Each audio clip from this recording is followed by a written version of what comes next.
Is snacking allowed on the carnivore diet? Well, today I'm going to take you on a tour of our little mercadito in Mexico and show you and share with you three snacks that I get weekly to help me stay true to my carnivore way of eating. Stay tuned.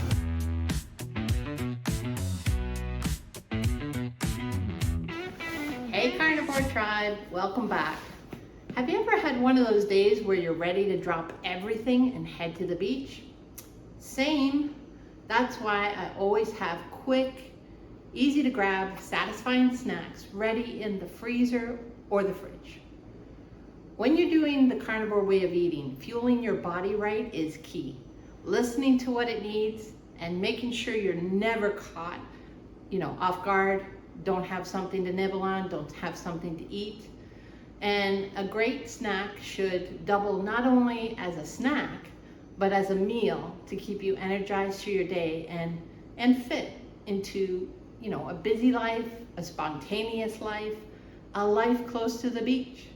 So let's get into my three favorite things that I make every weekend to make sure that I never am caught off guard. Hey everyone, happy Saturday.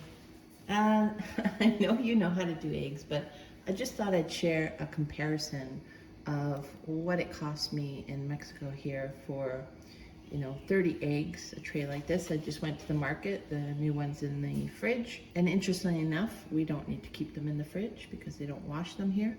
However, it's hard to break your old habits, so I still keep them in the fridge. I haven't gotten past that point yet, but I'm sure one day I will. So farm fresh eggs picked up at the Mercadito this morning.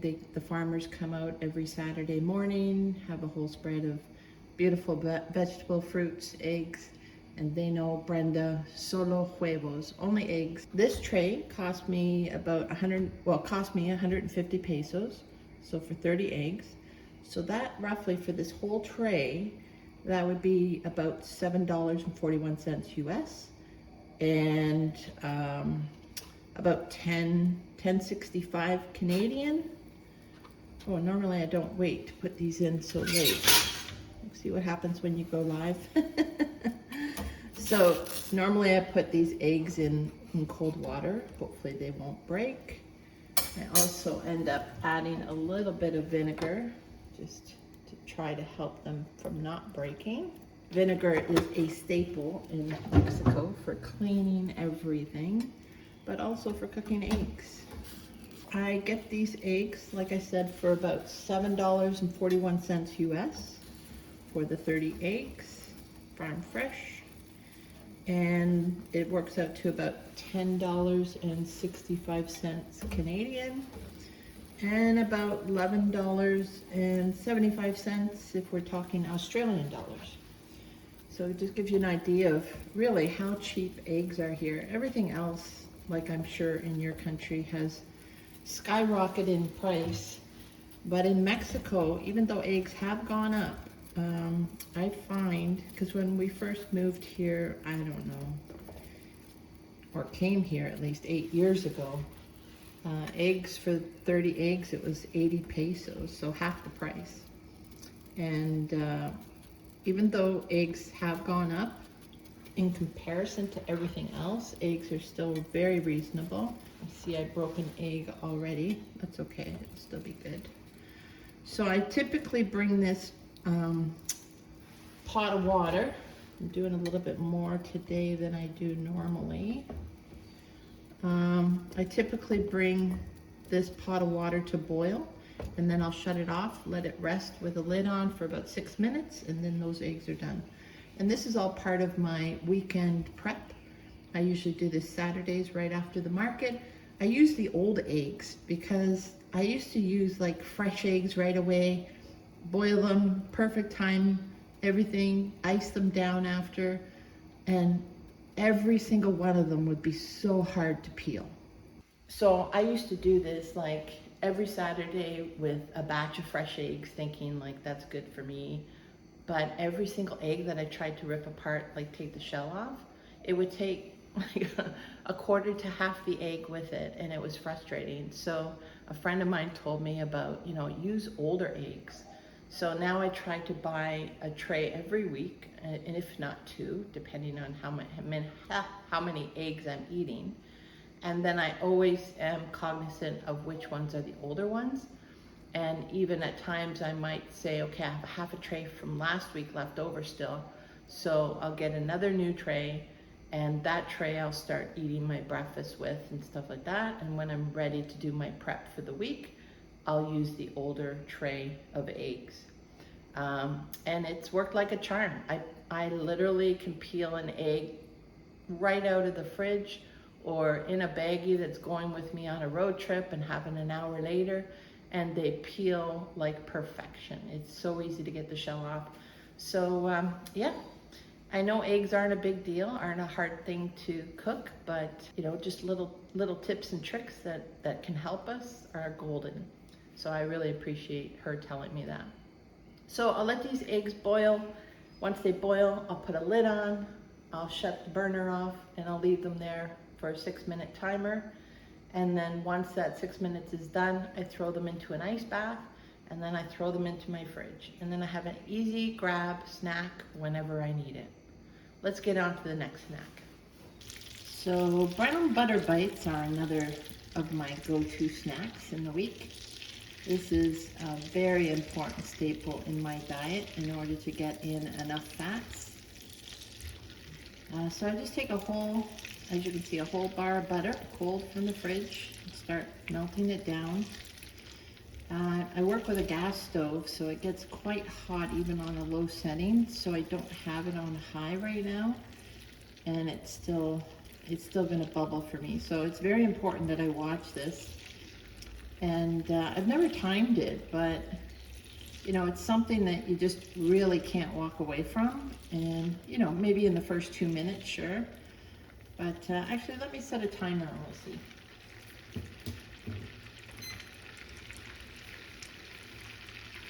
But the brown butter bites are my favorite thing. Cold, I keep them in the freezer after I make them. And just pull, 1 or 2 out every day in the fridge. So it can be fridge temperature when I need it, easy to bite through. And for me right now, I have worked up to about this entire bar in just about a week,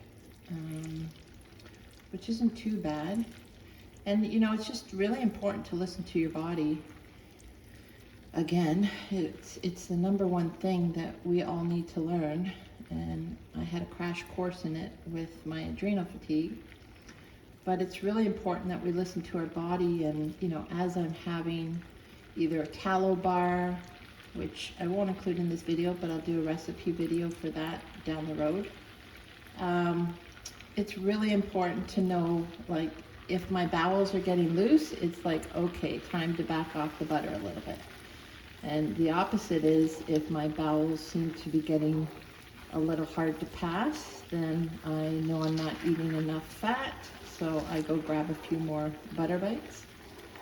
And there's a lot of benefits to having butter, and even butter right before bed is really, really a good tool for sleeping. And yeah, I have a lot of other hacks about sleeping, so maybe that'll be next week's video. Because this girl really needed to sleep. And you can't always sleep when you're in dis-ease, but I found a couple of hacks that worked really well for me throughout the years, so I'll do a video on that, I think, in the coming weeks. So as you can see, it starts boiling. I have actually ended up like not stirring as much and just letting it go. But I find, because it's a dark pan, if it was a light frying pan, it would be much easier to see when it starts turning brown. But I find, because it's a darker pan, it's a little more difficult to sense when the shift is about to happen, because the shift happens quickly. Like, you gotta be there, you gotta be ready, otherwise you're gonna have burnt butter bites. And it's definitely an art of getting it just right. Sometimes, you know, they're a little undercooked, but they still have the butter bite taste, but they're, how do I explain, a little more yellow in the butter. I tend, when I get it just perfect, which isn't every weekend for sure, I have more of a browned butter look, like the actual butter part looks brown, and then I still have like the burnt offerings on the bottom that don't taste burnt. It's really hard to explain. It's definitely a taste that you've got to try, and for me, it's my go-to, especially because butter here in Mexico, at least most of the clean ones that I buy, are not salted anymore. They used to be, and now they're no longer salted. So I have a really hard time just eating butter plain, and this does the trick without even salting it. Actually, I've never tried adding salt to the mix to see how it would turn out. So maybe I'll do that today just for the heck of it, and we'll see. Let me grab my red ones.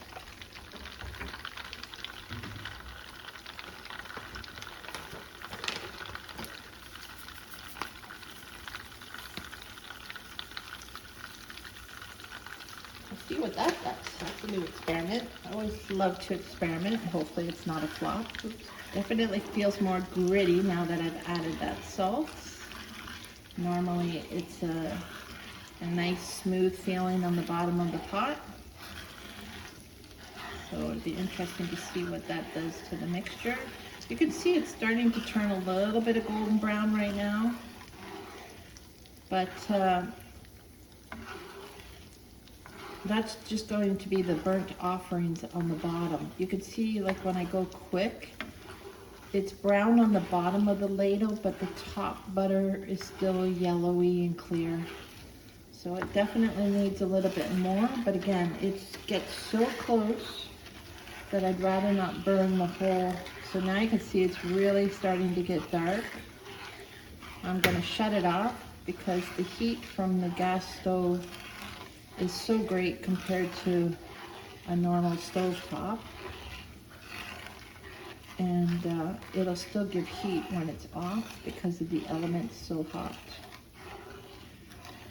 Okay, I think we're pretty good. So that was 6 minutes in total to cause it to go brown butter. So I will set this on the stove and let it cool down a bit to work with it. And you'll see that I actually use my safe silicone muffin forms, and I put that on a cookie sheet, and then I'll put the whole cookie sheet in the fridge. So I'll take that off the element now. We don't want it to burn. We'll let that cool down, and I will be back in a few minutes. Okay. Now hopefully you can see this, maybe not,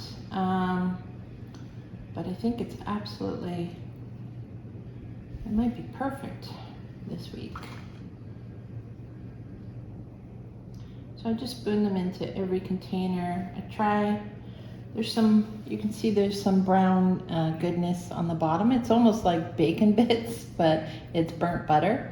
So I try to add a little bit to each one of them. This is from last week. You can see the butter's much lighter. So this batch will be definitely darker than this batch.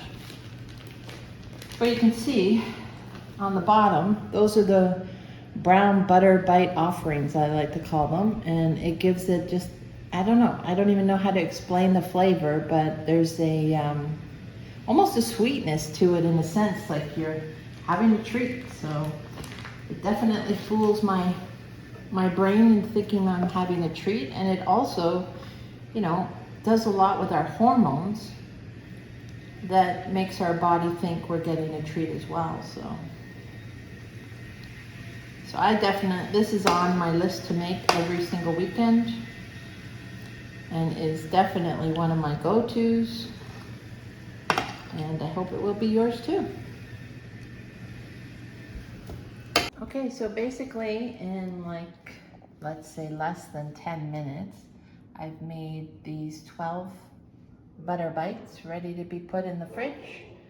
And I'll show you what they look like in about an hour. Okay, so the butter bites are ready and done, and as you can see, they have a little bit of a what do I call that? Like caramel looking color, and on the bottom they have a nice bottom on this one of all the burnt bites. So let's give it a try. Love it. Amazing. So, sorry. I'll put these into baggies, and I just add them to the previous week's bag. As you can see here, these ones were far more yellow looking, the butter. And these have such a better taste than last week's. But as I said, if you get a frying pan that has a white surface, it's much easier to watch the butter and make sure that it doesn't burn on you. So I'll just throw these in a bag. I usually do about 8 to a bag. Actually, these bags are a little smaller, so I'll do probably 6. That way they can be slightly separated so they don't freeze together. Boy, that's so good. And I used to weigh these out and do an ounce per, cup. When I was first starting carnivore, I started to track just because I needed to track to make sure I was eating enough. And now I think I'm pretty good at listening to my body. So either when I'm hungry or I have some before bed, I just go to the freezer and grab one of these, or every day I pull one out and keep it in the fridge just to nibble on throughout the day. But it is a great go-to snack when you do get a little nippy at night before bed, because I find, and it's been proven actually, that if I'm hungry going to bed, I am not going to sleep well. And butter does actually help you sleep. I'll do a video on that probably next week. So that's it for snack number 2. Let's move on to snack number 3. Okay, so now I get this family pack hamburger. It's more of a medium from Costco, 80-20 I think it is, or it's 88-12. Now I just seen that. So the fat content isn't very high, which is actually good for when I'm putting it in the air fryer. I don't want it smoking. And it turns out with about a pound and a half of hamburger, and that turns into about 15 good size meat sticks for me. So beef jerky, if you want to call it. So I just absolutely love these. I make them almost every week, at least every 2 weeks. But I don't want to go into the recipe today because the video's long enough and I've taken enough of your time. But as you can see them here in the air fryer, they turn out absolutely amazing. They're about half done right now. And that's it. 3 simple, delicious snacks that keep me fueled, satisfied, and ready for anything. Whether it's a busy day or a last-minute trip to the beach, having the right snacks on hand makes all the difference. Remember, eating this way is all about listening to your body and giving it the nutrition that it needs. Keep it simple, keep it satisfying, and keep it fun. Thanks for hanging out with me today. If you found this video helpful, please don't forget to hit the like, subscribe, and even share if you so feel compelled. It really helps to grow the channel, and hopefully it helps to heal many, many, many more people. Until next time, Arnie and beyond, healing from within. Take care. Love you. Takes the ace of every single bite. Sizzle and shine, yeah, that's my jam. Fork in my hand, I don't give a damn. Breakfast or dinner, it's all the same. This love for flavor you can't contain. candy, some want pie, but I need steak to feel alive. Butter kisses, bacon vibes, eggs complete my heart's delight. Sizzle and shine.